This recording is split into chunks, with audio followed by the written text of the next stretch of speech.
حمدہ تعالی و بکرم مصطفیٰ صلی اللہ تعالی علیہ وسلم۔ آج کی اس شب میں قرآن عظیم کے 12 پارے مکمل ہو چکے ہیں۔ اللہ عز و جل بقیہ قرآن عظیم کو صحیح تجوید سے پڑھنے اور آپ سب کو صحیح سماعت کرنے کی توفیق عطا فرمائے۔ آج ہم نے سورہ ہود کی تلاوت کی ہے اور سورہ یوسف کی تلاوت کی ہے۔ سورہ یوسف مکمل نہیں لیکن تھوڑا حصہ اس کا باقی رہ گیا ہے۔ سورہ ہود یہ ایسی سورہ ہے جس کے متعلق نبی پاک صلی اللہ علیہ وسلم نے ارشاد فرمایا، سورہ ہود نے مجھے بوڑھا کر دیا۔ یہ رسول پاک صلی اللہ علیہ وسلم نے فرمایا، یعنی اس کے مفاہیم، اس کے تمام تر معانی اس قدر ہیں کہ آدمی اس میں غور و خوض کرتا رہ جائے، عمر اس کی نکل جائے۔ بہت سارے اہم پیغامات پچھلے انبیاء اکرام علیہم السلام کے متعلق، ان کی امتوں کی نافرمانیاں اور ان پر آئے ہوئے عذابات کا ذکر ہے۔ ساتھ ہی کفار و مشرکین کے لیے وہ چیلنج بھی ہے کہ وہ قرآن کی 10 صورتیں بنا کر کے لا کر کے دکھا دیں۔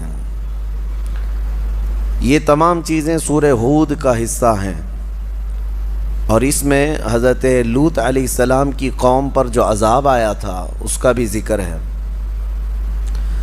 اللہ تعالیٰ فرماتا ہے، فَلَمَّا جَاءَ أَمْرُنَا جَعَلْنَا عَالِيَهَا سَافِلَهَا وَأَمْطَرْنَا عَلَيْهَا حِجَارَةً مِّن سِجِّيلٍ مَّنضُودٍ۔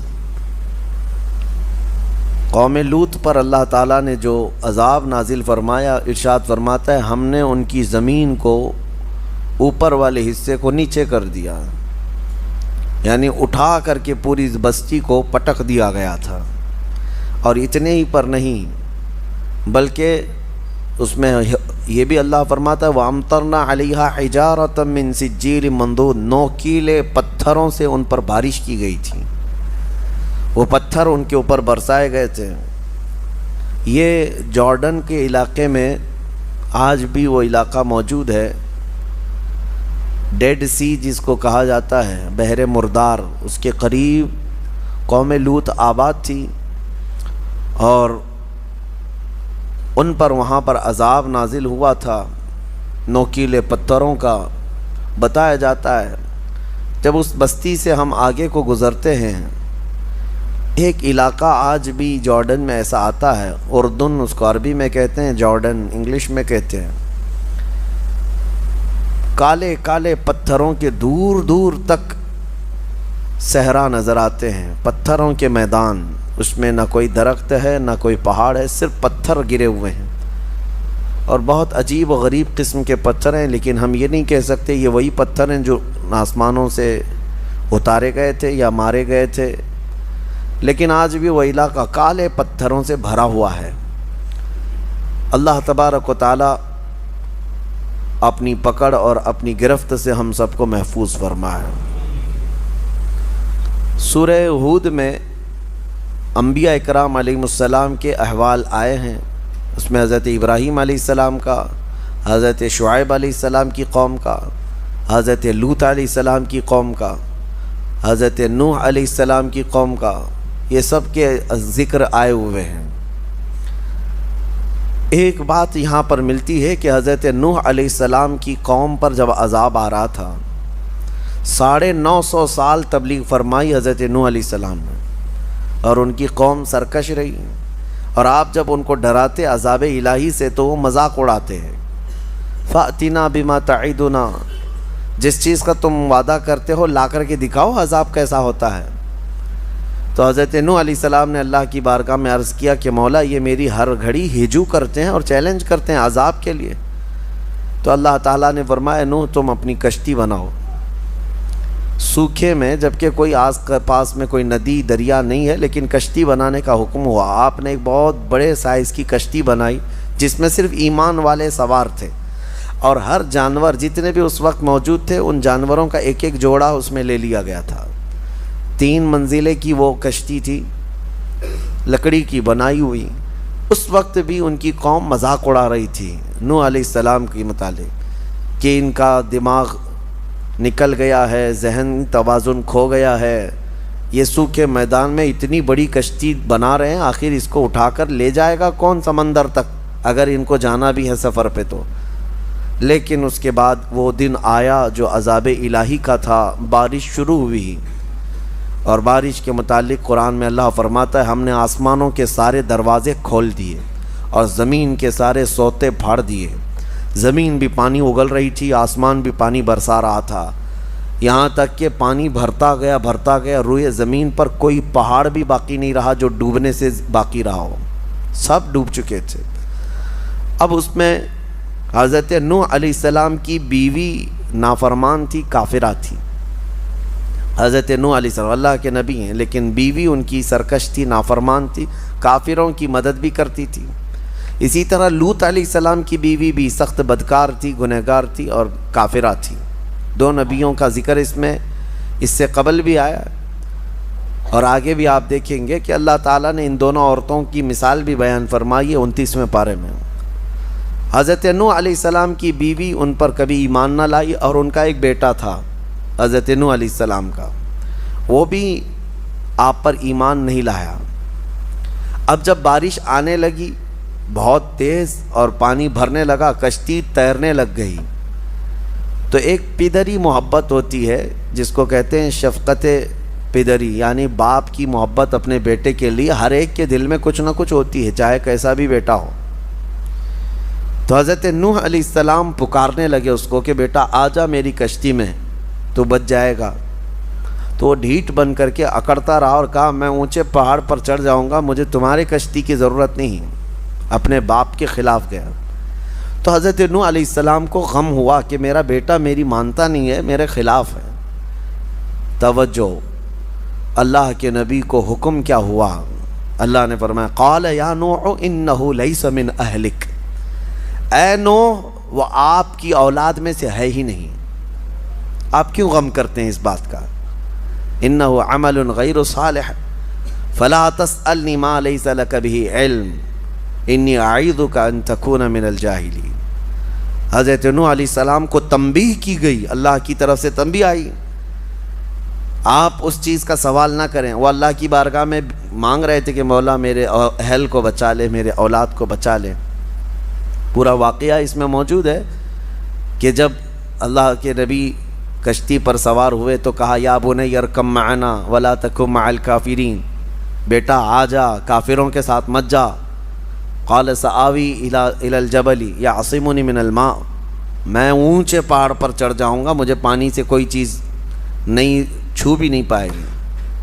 اللہ نے فرمایا کہ پھر حضرت نوح علیہ السلام نے اس سے پکار کر کہا لا عاصم اليوم، تجھے پتہ نہیں آج کوئی بچانے والا نہیں ہے، یہ عذاب کا دن ہے، انہ من امر اللہ، یہ اللہ کا حکم ہے۔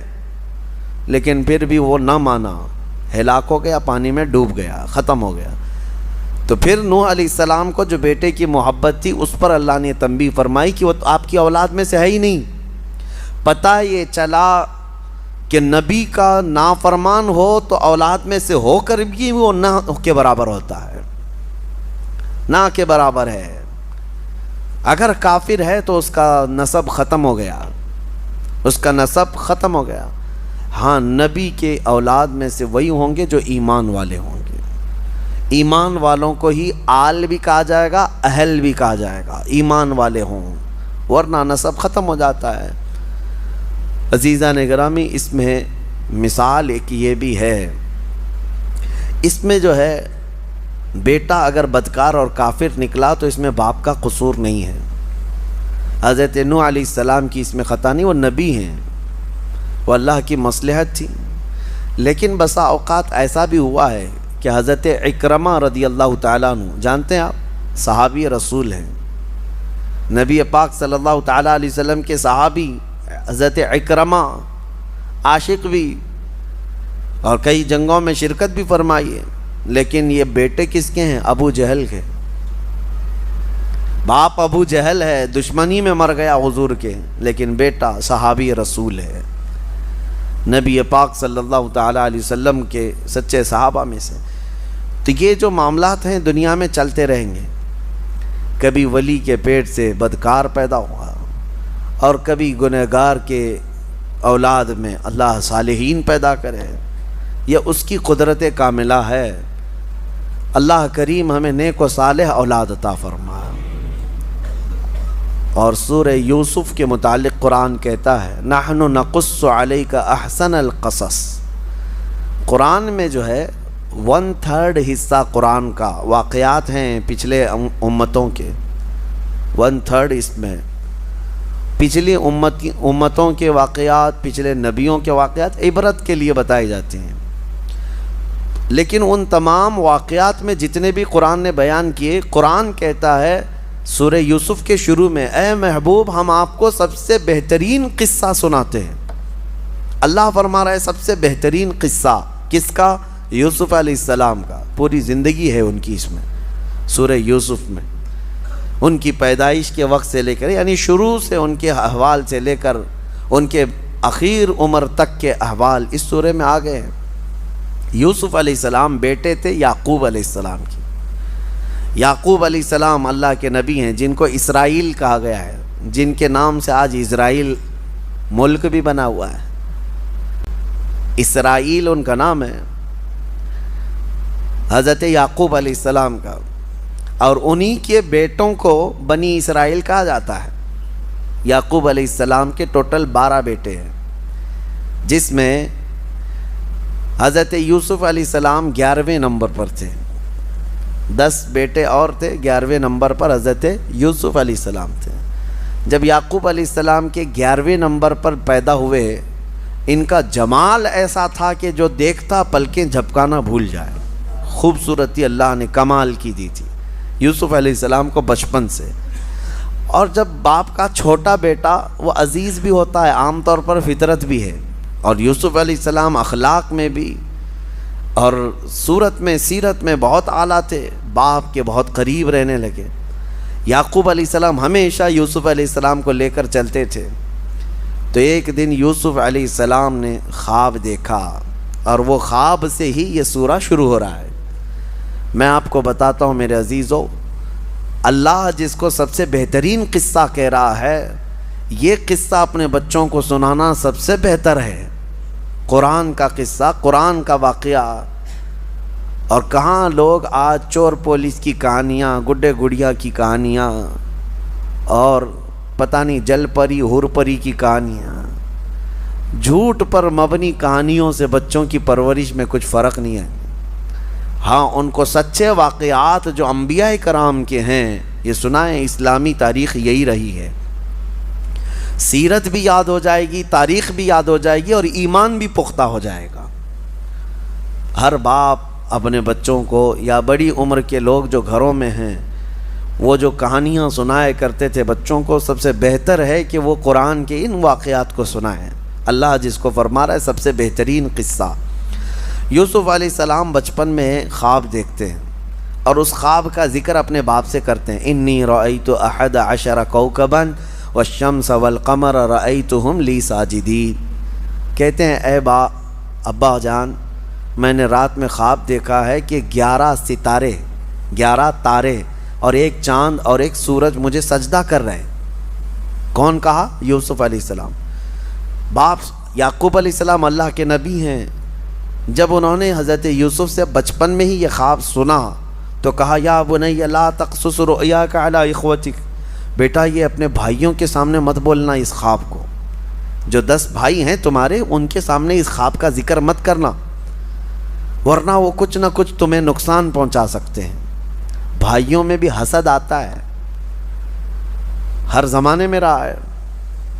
تو یوسف علیہ السلام نے بتایا تو نہیں، لیکن حسد آلریڈی ان بھائیوں کے دلوں میں آئے گیا تھا کہ ہمارے باپ سب سے زیادہ اسی کو چاہتے ہیں، یوسف کو چاہتے ہیں۔ یعقوب علیہ السلام اللہ کے نبی صرف ایک چھوٹے سے علاقے میں نہیں، ان کا بڑا مقام تھا، ایک بڑی امت ہے ان کی پیروی کرتی۔ بیت المقدس یعقوب علیہ السلام جہاں آباد رہے، فلسطین جہاں ہے، تو بھائیوں میں یہ حسد رہا کہ یوسف علیہ السلام جو ہے یہی عزیز ہیں، جو کہتے ہیں نا سجادہ نشینی کی جنگ، دوڑ کہ باپ کے بعد میں بیٹھوں گا گدی پہ، باپ کے بعد میں رہوں گا۔ 10 لوگ ایک طرف ہو گئے، یوسف علیہ السلام ایک طرف۔ اب شیطان آیا، ان 10 کو وسوسے ڈالا کہ تم یوسف کا کام تمام کرو ورنہ تمہیں باپ کبھی چاہیں گے بھی نہیں۔ تو انہوں نے یہ کہا کہ کیا کریں، آپس میں بیٹھ کر کے میٹنگ کیا، کہا کہ یوسف کو جو ہے مار ڈالتے ہیں۔ پھر ایک بھائی نے کہا مارو مت، جنگل میں لے جاتے ہیں، کہیں جا کر کسی کنویں میں ڈال کے آ جائیں گے۔ تو بھائیوں نے یہ مشورہ کیا اور اس کے بعد کہا کہ پھر ان کو لے کر کیسے جائیں، ابا تو چھوڑیں گے نہیں ان کو ہمارے ساتھ۔ کہا ہم منا لیں گے۔ آئے یوسف علیہ السلام کے مانگ کے لیے، مطالبے کے لیے حضرت یعقوب علیہ السلام کے پاس۔ سارے 10 آ کر کہتے ہیں ابا جان ہم جانا چاہتے ہیں سیر و تفریح کے لیے، ہم تو جا رہے ہیں، ہمارا چھوٹا بھائی اگر سفر میں نہیں رہے گا تو مزہ نہیں آئے گا، آپ اس کو ہمارے ساتھ بھیجیں۔ ارسلہ معنا غدا یرتع و یلعب، وہ بھی ہمارے ساتھ کھیلے گا، تفریح کرے گا۔ وَإِنَّا لَهُ لَحَافِظُونَ، اور ہم اس کی بہت حفاظت کریں گے۔ یعقوب علیہ السلام نے کہا اِنِّی لَيَحْزُنُنِي أَن تَذْهَبُوا بِهِ وَأَخَافُ أَن يَأْكُلَهُ الذِّئْبُ، مجھے ڈر ہے کہ تم کہیں اس کو اکیلا چھوڑ دو گے جنگل میں اور کوئی درندہ آ کر اسے کچھ نقصان پہنچا دیا۔ تو بھائیوں نے کہا اگر ایسا ہوا کہ ہم اس کی حفاظت نہیں کریں گے تو پھر ہم پر لعنت ہے، ہم کیسے بھائی ہوں گے، ہم یوسف کی پوری حفاظت کریں گے۔ جب یقین دلایا تو یوسف علیہ السلام کو بھیج دیا والد گرامی نے، لے کر کے پلان کے مطابق آئے جنگل میں، اور آنے کے بعد تھوڑی دیر کھیلنے کے بعد 10 نے مل کر کے یوسف علیہ السلام کو جنگل میں موجود ایک کنویں میں ڈھکیل دیا۔ بہت پرانا کنواں تھا، زہریلے سانپ اس کنویں کے اندر موجود تھے۔ انہوں نے ڈھکیل تو دیا لیکن اللہ کا حکم ہوا کہ فوراً جبرائیل امین آئے، یوسف علیہ السلام کو پکڑ کر کنویں میں ایک جگہ بٹھا دیا، اور جتنے موذی جانور تھے سب کو حکم ہو گیا کہ تمہیں یہ ایذا دینے کے لیے نہیں، یہ اللہ کے نبی ہیں، ان کی حفاظت کرو۔ کوئی ایک سانپ نے بھی ٹچ نہیں کیا۔ ہاں، موذی جانور اللہ کے نبیوں کو ایذا نہیں دیتے۔ یوسف علیہ السلام کو جو نبوت ملی وہ اسی کنویں میں ملی۔ چھوٹی عمر میں جن لوگوں کو نبوت دی گئی ہے وہ 3 نبیوں کا ذکر آتا ہے۔ ایک حضرت یوسف علیہ السلام جو کنویں میں ان کو نبوت ملی، دوسرے حضرت یحییٰ علیہ السلام بچپن میں ہی، اور تیسرے عیسیٰ علیہ السلام پیدا ہوتے ہی نبی بن کر کے آئے۔ یعنی یہ ظاہری دنیا میں جو کم عمر میں جن کی نبوت ہوئی، ورنہ نبوت کے متعلق میرے آقا صلی اللہ علیہ وسلم سے پہلے کسی کی نبوت نہیں۔ ہاں، وہ اس وقت بھی نبی تھے جب آدم علیہ السلام پیدا بھی نہیں ہوئے تھے۔ اب کنویں میں ڈھکیل دیا، واپس آ کر کے جنگل میں پلان کرنے لگ گئے کہ اب کیا کریں گے۔ تو انہوں نے ایک بھیڑیے کو پکڑ کر کے اس کو کاٹ دیا، کاٹ کر اس کا خون، یوسف علیہ السلام کا جبہ نکال کر اس کو خون لگا دیا جگہ جگہ۔ یوسف علیہ السلام کو دھکیلنے سے پہلے ان کا جبہ اتار لیا ہوگا، اس کو خون لگا دیا، اور اس کے بعد رات کو روتے دھوتے اپنے گھر آئے اپنے باپ کے پاس۔ وَجَاءُوا عَلَىٰ قَمِيصِهِ بِدَمٍ كَذِبٍ، جھوٹے خون کے ساتھ آئے باپ کے پاس اور پھر رونے لگے۔ قالوا یا ابانا انا ذهبنا ونستبق وتركنا يوسف عند متاعنا فاكله الذئب، ابا جان ہم کھیل رہے تھے، ہمارے سامان کے پاس یوسف کو بٹھائے تھے ہم، اور ہم کھیل میں مصروف تھے، اچانک ایک بھیڑیا آیا اور یوسف کو کھا گیا، لے چلا گیا۔ آپ کو یقین نہیں آئے گا، وما انت بمؤمن لنا، آپ ہم پر یقین نہیں کریں گے، ہمیں پتہ ہے، لیکن دیکھیے یہ ہم جبہ لے آئے ہیں۔ وجاءوا علی قمیصہ بدم کذب، یہ خون لگا ہوا ان کا قمیص ہے یوسف علیہ السلام۔ تو حضرت یعقوب علیہ السلام کہنے لگے مجھے پہلے سے معلوم تھا کہ اس طرح کا حادثہ ہو جائے گا، واللہ المستعان، اب اللہ ہی مددگار ہے، فصبر جمیل، صبر سب سے بہتر ہے۔ یوسف علیہ السلام کے جانے کے بعد یعقوب علیہ السلام ان کے غم میں بہت روئے، اپنے بیٹے کی یاد میں روتے روتے ان کی آنکھیں چلی گئیں، بینائی ختم ہوئی یعقوب علیہ السلام کی۔ اب انہوں نے جو کام کیا صرف حسد کے مارے کیا، اپنے بھائی کو کنویں میں ڈال دیا۔ یاد رکھیں میرے آقا صلی اللہ علیہ وسلم کی حدیث ہے، من حفر لاخیہ حفر اللہ لہ، جو اپنے بھائی کے لیے کنواں کھودتا ہے اللہ اس کے لیے کنواں کھودتا ہے۔ ہاں، یہ صرف یوسف علیہ السلام کے بھائیوں کے ساتھ ہی نہیں ہوا، آج بھی یہ فارمولہ ہے۔ اگر آپ کسی کے لیے گڑھا کھود رہے ہیں، اللہ آپ کے لیے کوئی گڑھا تیار فرمائے گا جس میں تم بھی جا کے گرو گے۔ کسی مسلمان کو پھنسانے کی کوشش کرنا یہ گڑھا کھودنا ہے، کسی مسلمان کو کہیں گرانے کی کوشش کرنا یہ اس کے لیے گڑھا کھودنے کی طرح ہے۔ یہ فارمولہ آج بھی چلے گا اور قیامت تک چلے گا کہ جو اپنے بھائی کے لیے گڑھا کھودتا ہے اللہ اس کے لیے گڑھا تیار فرماتا ہے۔ اب یہ آئے حضرت یعقوب علیہ السلام نے یہ کام کس کے لیے کیے تھے؟ کس لیے کیے تھے کہ یوسف ہٹ جائے گا تو ہم باپ کے قریب ہو جائیں گے۔ الٹا ہو گیا، یعقوب علیہ السلام نے ان 10 کو دور کر دیا، کہا کہ تم میرے قریب بھی مت آنا آج کے بعد۔ کام کس کے لیے کیے تھے؟ قریب ہونے کے لیے، لیکن یہ چال الٹی پڑ گئی۔ یعقوب علیہ السلام ہمیشہ کے لیے ان کو دور کر دیے، تم دور ہو جاؤ سب کے سب۔ اب یہ معاملہ چلتا رہا۔ اب قرآن میں اللہ فرماتا ہے ایک قافلہ گزر رہا تھا اس جنگل سے، اس قافلے نے وہاں پڑاؤ کیا تھا۔ تو قافلہ یہ مصر جا رہا تھا، قافلے میں سے کسی نے پانی لانے کے لیے کنواں تلاشا اور کنواں قریب میں تھا، ڈول ڈالا تو ڈول ڈالتے ہی حضرت یوسف علیہ السلام اس ڈول کو پکڑ کر کے اوپر آ گئے، کنویں کے اوپر آ گئے۔ اللہ تعالیٰ جس کو جہاں چاہے محفوظ رکھے، جہاں چاہے لے جائے۔ میں آپ کو یوسف علیہ السلام کا یہ واقعہ بتاتا ہوں، ان کا سفر دیکھیں کہاں سے شروع ہوا، کہاں سے شروع ہوا۔ حاسدین کے شکار ہوتے رہے لیکن سفر بڑا لمبا ہے یوسف علیہ السلام کا۔ اس کے بعد اس قافلے والوں نے جب دیکھا حسین و جمیل خوبصورت بچہ ہمارے پاس آیا ہے تو لے کر کے قافلے کے امیر کے پاس لائے، کہا کہ یہ تو فرشتہ معلوم ہوتا ہے۔ ظاہر سی بات ہے وہ حسن و جمال ان کا ایسا تھا کہ کوئی انسان ان کی طرح دکھتا نہیں تھا، بہت حسین و جمیل۔ کہا یہ فرشتہ معلوم ہوتا ہے۔ قافلے والوں نے ساتھ لے لیا اور جب وہ راستے سے چلتے تو جہاں سے چلتے لوگ ان کو دیکھنے کے لیے بھیڑ لگاتے۔ جب مصر پہنچے تو قافلے کے امیر نے سوچا کہ مفت میں کیوں دکھاؤں، پیسے لے کر کے دکھاؤں گا۔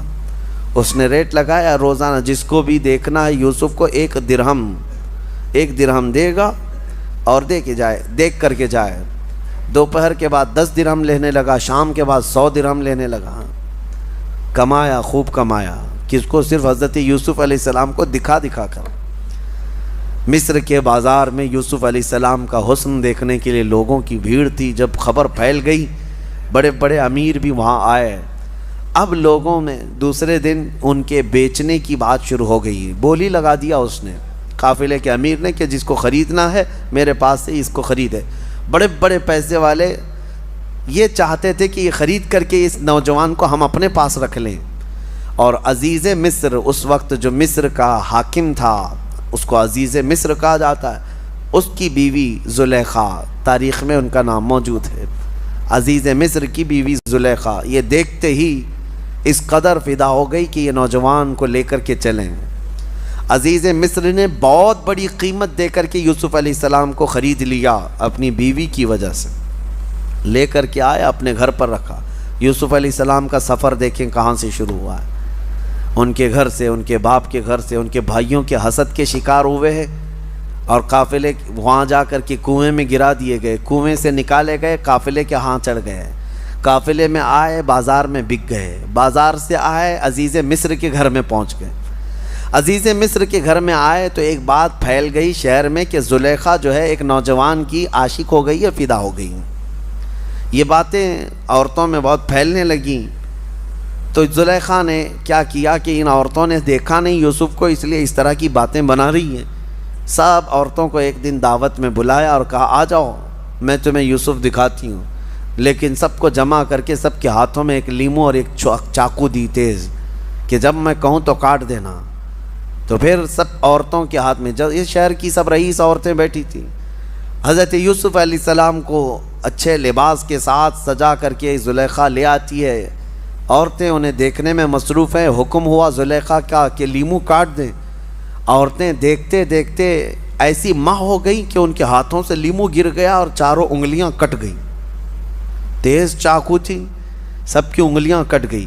پتہ یہ چلا کہ انسان کبھی اتنا مدہوش ہوتا ہے کہ اس کو کٹنے کا احساس نہیں ہوتا۔ اسی لیے امام اعظم نے فرمایا ہے کہ یوسف علیہ السلام کا حسن دیکھتے ہوئے عورتوں کی انگلیاں کٹ گئیں، انہیں پتہ نہیں چلا. انشاءاللہ موت کے وقت ہم جمال مصطفیٰ دیکھ رہے ہوں گے اور ہمیں روح نکالنے کا درد نہیں ہوگا. اسرائیل روح نکال رہے ہوں گے اور سامنے چہرہ مصطفیٰ ہوگا. یوسف کا حسن دیکھ کر کٹی ہوئی انگلیوں کا درد نہیں ہوتا تو جمال محمد دیکھ کر روح نکلنے کا بھی درد نہیں ہوگا. حسن یوسف پہ کٹی مصر میں انگشت زنا، سر کٹاتے ہیں تیرے نام پہ مردان عرب. اعلیٰ حضرت نے فرمایا انگلیاں کٹ گئیں. پھر یوسف علیہ السلام گئے تو دیکھتی ہیں فلما سمعت بمکرہن، یہاں سے آیت ہیں قطعنا ایدیہن، اللہ فرماتا ہے وہ سب تو اپنے ہاتھ کاٹ لیں. بعد میں انہیں احساس ہوا کہ لیمو تو نہیں کٹا، انگلیاں کٹ گئی ہیں. اب یہ کاٹی نہیں ہے، یہ کیا ہوا ہے؟ کٹی ہیں. کاٹنا اور ہوتا ہے، کٹ جانا اور ہوتا ہے. نبی پاک صلی اللہ تعالیٰ علیہ وسلم کے عاشق حضور کو دیکھ کر کے نہیں بلکہ صرف حضور کے نام پر اپنی انگلیاں نہیں بلکہ گردن بھی کٹا دیتے ہیں. ہاں، ادیب لائل پوری نے بہت اچھے انداز میں فرمایا، جو ان کی ایک طویل بحر والی نعت ہے عشق کے رنگ میں جب رنگ جائیں افکار، اس میں انہوں نے کہا ایک شہنشاہ نے بخشے ہیں سمرقند و بخارا کسی محبوب کے رخسار کے تل پر، مگر اے سید عالی تیری ناموس تیری عظمت پر. یعنی بادشاہ تھا. سمرقند اور بخارا جو ہے دو شہر ہیں، یہ آج ازبکستان میں ہیں. سمرقند اور بخارا یہ شہر جو ہے بادشاہ نے اپنی محبوبہ کو گفٹ میں دیے تھے. دو شہر دے دیے تھے گفٹ میں. کیوں؟ اس کی محبوبہ کے رخسار پر گال پر ایک تل ایک نشان تھا اور وہ بادشاہ کو بڑا پسند تھا. وہ تل کے نشان پر اس نے دو شہر قربان کیے، گفٹ میں دے دیے. تو شاعر نے بہت اچھے انداز میں کہا ہے ایک شہنشاہ نے بخشے ہیں سمرقند و بخارا کسی محبوب کے رخسار کے تل پر، مگر اے سید عالی تیری ناموس تیری عظمت پر ایک نہیں لاکھوں ہیں قربان گئے عشق کے ہر کوچے و بازار میں سر اپنا لیے کرنے کو نثار. ایک نہیں لاکھوں ہیں ہر کوچے ہر بازار میں، اور نبی پاک صلی اللہ تعالیٰ علیہ وسلم پر اپنی جان فدا کرنے کو تیار ہیں. بہرحال سورہ یوسف میں ہم الگ نہ جائیں، لیکن مزہ ہمارا اس وقت تک کمپلیٹ نہ ہو جب نام مصطفیٰ نہ آئے. حضور پاک صلی اللہ تعالیٰ علیہ وسلم کا ذکر تو ہوگا ہی. اسی لیے علامہ نظمی نے فرمایا آغاز سے اخیر تک قرآن ہے نعت مصطفیٰ، محبوب کے بیان کا کیسا انوکھا ڈھنگ ہے. بہرحال یوسف علیہ السلام وہاں رہتے رہے عزیز مصر کے گھر، لیکن ہوا یہ کہ ایک دن زلیخا نے یوسف علیہ السلام پر الزام لگا دیا کہ میرے ساتھ یہ غلط کرنا چاہ رہے تھے. یوسف علیہ السلام پاک دامن اللہ کے نبی ہیں. اللہ کے نبی کبھی کسی بھی گناہ کے بارے میں سوچ بھی نہیں سکتے. مشہور قول ہے، کہا گیا ہے نبی کے دامن میں پیوند تو ہو سکتا ہے دھبا نہیں ہوتا. پیوند تو ہو سکتا ہے لیکن دھبا نہیں ہو سکتا، گناہوں کا دھبا نہیں. یوسف علیہ السلام پر جب یہ الزام لگایا زلیخا نے تو عزیز مصر نے جیل میں ڈال دیا یوسف علیہ السلام کو بغیر کسی تحقیق کے. وہاں پر ان لوگوں کو نہ جانے کون سی بات تھی، بے گناہ یوسف علیہ السلام قید میں چلے گئے. یوسف علیہ السلام جیل میں کتنے دن رہے پتہ ہے؟ یہاں تو بڑے سے بڑا قلم جب لگ جاتا ہے تب بھی جو ہے بیل ہو جاتی ہے، لیکن یوسف علیہ السلام 7 سال پہلے رہے. یہ تو یہاں پر عمر قید کی سزا ہے. اس کے بعد پھر 7 سال بڑھا دیے گئے، 14 سال یوسف علیہ السلام جیل میں رہے. 14 سال کسی کی لائف کا ایک بڑا حصہ جیل میں گزر جائے، وہ بھی بغیر کسی جرم کے. میرے عزیزو، آج بہت سارے ہمارے نوجوان جیلوں میں قید ہیں. میں ان سے کہتا ہوں ہمارے تو گناہ ہیں، ہماری تو خطائیں ہیں. اگر ہم جیلوں میں بند ہو جائیں بیٹھ جائیں تو صبر کر لینا چاہیے. اس نبی کو دیکھ کر کے جس کا دامن پورا پاک تھا پھر بھی 14 سال جیل کے اندر بیٹھے رہے. اور اللہ کریم کہاں سے کہاں تک لے جاتا ہے تمہیں اس کا اندازہ بھی نہیں. جیل تک پہنچ گئے یوسف علیہ السلام. باپ کی نگرانی سے نکل کر کے بھائیوں کے ہاتھ، بھائیوں کے ہاتھوں سے کنویں میں، کنویں سے نکل کر کے قافلے کے ہاتھ، قافلے سے آ کر بازار میں، بازار سے آ کر عزیز مصر کے گھر میں، عزیز مصر کے گھر سے نکل کر پھر جیل میں، جیل میں 14 سال گزرے۔ وہاں 2 قیدی اور بھی تھے، انہوں نے خواب دیکھے۔ یوسف علیہ السلام کا ایک معجزہ ہے، خوابوں کی تعبیر بیان کرتے تھے، سچی سچی تعبیر۔ تو وہ دونوں قیدی جو ہے انہوں نے ایک بار خواب دیکھا، اس خواب کا بھی ذکر قرآن میں آیا ہے۔ وقال الآخر انی ارانی اعصر خمرا ودخل معه السجن فتيان قال احدهما انی ارانی اعصر خمرا وقال الآخر انی ارانی احمل فوق رأسی خبزا تأکل الطیر منه۔ دونوں نے خواب دیکھا تھا، ایک نے دیکھا میں انگور کا رس نچوڑ رہا ہوں، اور دوسرے نے دیکھا میں ایک تھال میں کوئی چیز لے کر جا رہا ہوں، پرندے روٹی جو ہے نوچ نوچ کر کھا رہے ہیں، ان کی کیا تعبیر ہے؟ یوسف علیہ السلام نے فرمایا میں تعبیر بتاؤں گا، میرا ایک کام کرنا ہے۔ اب 14 سال کے بعد عزیز مصر بدل گیا تھا، بادشاہ مصر ختم ہو گیا، وہ پہلے والا جو زلیخا کا شوہر تھا ختم ہو گیا، دوسرا عزیز مصر تھا اس وقت جو تھا مصر کا بادشاہ۔ یوسف علیہ السلام نے خواب کی تعبیر بتانے سے پہلے کہا میں تعبیر بتاؤں گا، ان میں سے ایک آدمی رہا ہونے والا ہے، آزاد ہونے والا ہے، لیکن وہ جا کر کے بادشاہ کے پاس میرا پیغام پہنچا دے۔ نہیں، یہ واقعہ جو ہے حضرت یوسف علیہ السلام کے جیل میں جب 7 سال گزرے تب کا ہے۔ آپ نے تعبیر میں بتایا جس کے سر کے اوپر سے روٹیاں کھا رہے تھے پرندے، اس کو موت کی سزا ہونے والی ہے، اور جس کے خواب میں تو نے دیکھا کہ انگور کا رس نچوڑ رہا ہے، عنقریب تجھے آزادی کا پروانہ ملنے والا ہے۔ تھوڑے ہی دن کے بعد حکم آیا جیل کا یہی کہ ان میں سے ایک آدمی کو پھانسی کی سزا ہے اور دوسرے کو جو ہے رہائی مل گئی۔ جو آزاد ہوا وہ چلا گیا، لیکن جانے کے بعد بھول گیا یوسف علیہ السلام کا پیغام وہاں بادشاہ مصر تک پہنچایا بھی نہیں کہ ایک قیدی اندر بغیر کسی جرم کے قید ہے، نہیں بتایا۔ 7 سال پھر گزر گئے۔ اب جو بادشاہ مصر تھا اس نے خود خواب دیکھا، وہ بھی خواب کا ذکر اس سورہ میں موجود ہے۔ وقال الملك انی ارى 7 بقرات سمان یأکلهن 7 عجاف۔ بادشاہ نے خواب میں یہ دیکھا کہ 7 موٹی تازی بھینسیں ہیں خواب میں، اور 7 سوکھی بھینسیں ہیں، اور 7 ہری گھاس کے اوٹ اور 7 سوکھی ہوئی گھاس کے اوٹ، اور اسے کچھ سمجھ میں نہیں آئے کیا چیزیں۔ صبح اٹھ کر کے نجومیوں سے پوچھنے لگا اس خواب کی تعبیر کیا ہے۔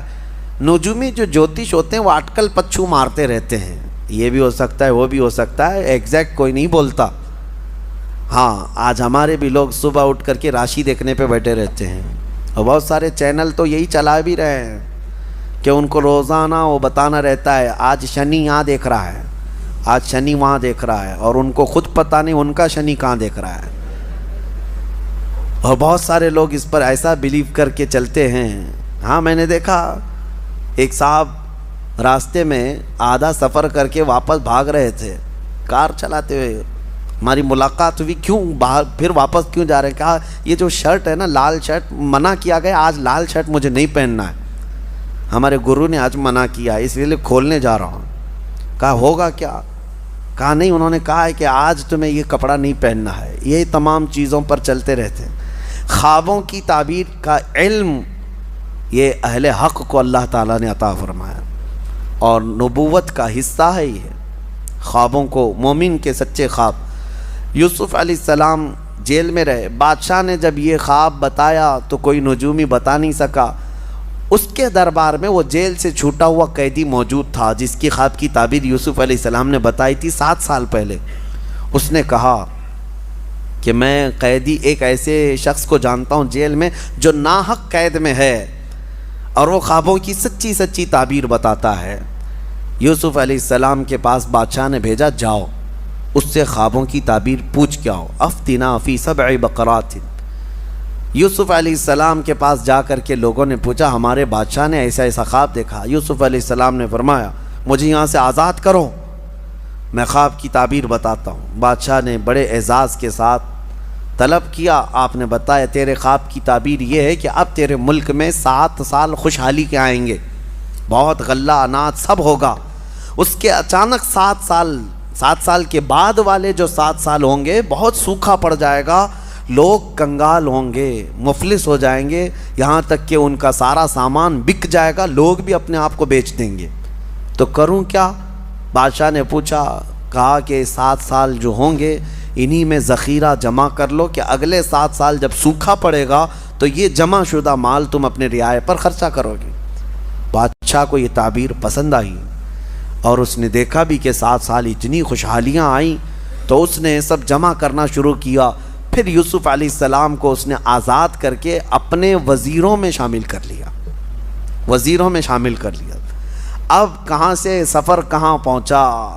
اللہ فرماتا ہے وَكَذَلِكَ مَكَّنَّا لِيُوسُفَ فِي الْأَرْضِ، ہم نے یوسف کو اسی طرح زمین کا قرار عطا کیا، جیل سے نکال کر سیدھا وزیر اعظم۔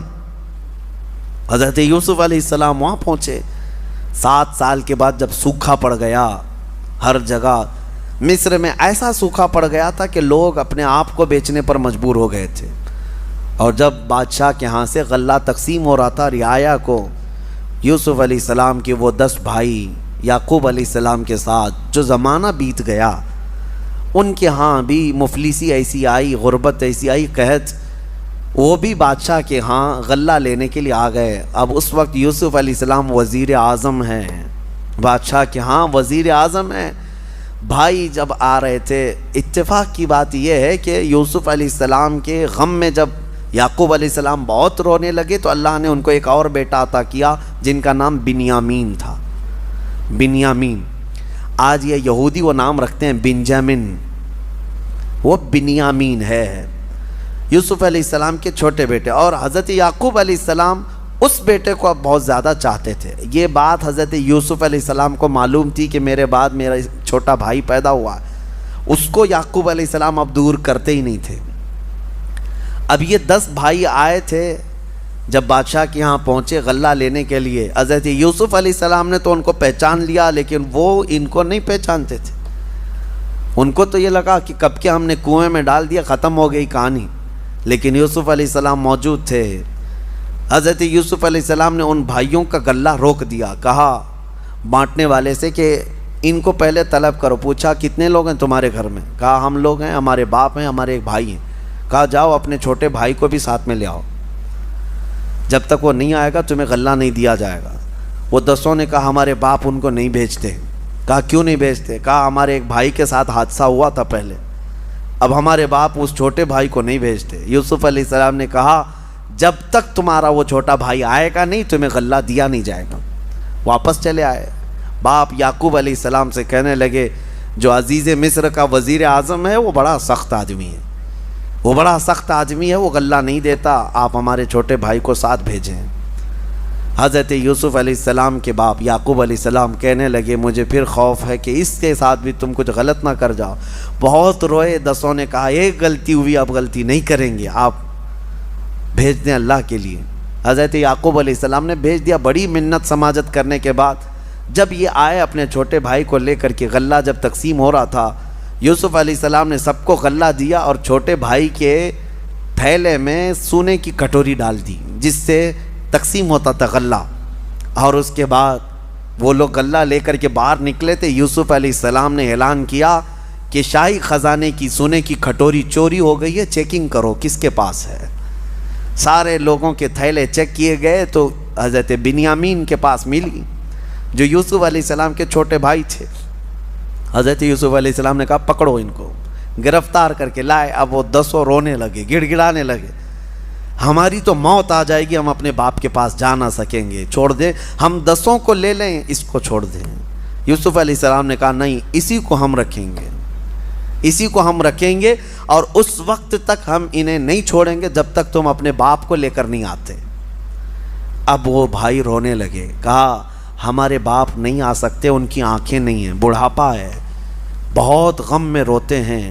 حضرت یوسف علیہ السلام نے پوچھا کس غم میں روتے ہیں؟ کہا ان کا ایک عزیز بیٹا انتقال کر گیا۔ یوسف علیہ السلام کو رونا آ گیا، اپنے باپ کی محبت تھی کہ ابا جان اتنے سالوں سے میرے غم میں رو رہے ہیں۔ پھر حضرت یوسف علیہ السلام نے اپنا جبہ اتارا اور کہا ان بھائیوں کے ہاتھ میں دیا، کہا جانا اپنے باپ کے پاس اس جبے کو دے دینا، وہ آئیں گے، یہ جبہ لے کر کے ضرور آئیں گے، جاؤ یہ 10 یوسف علیہ السلام کا جبہ لے کر چلنے لگے. اس وقت تک بھائیوں کو نہیں معلوم یہ یوسف ہے. جب وہ لے کر کے چلنے لگے, سنو قرآن کہتا ہے فلما ان جاء البشیر, نہیں بلکہ یعقوب علیہ السلام کہتے ہیں انی لاجد ریح یوسف لولا ان تفندون. گھر والے جو بیویاں تھیں حضرت یعقوب علیہ السلام کی, وہ اکیلے تھے, آنکھیں نہیں ہیں, ابھی یہ بھائی آئے نہیں, راستے میں ہیں. گھر میں حضرت یعقوب علیہ السلام زور زور سے ادھر ادھر سے چلتے اور کہتے ہیں مجھے یوسف کی خوشبو آ رہی ہے,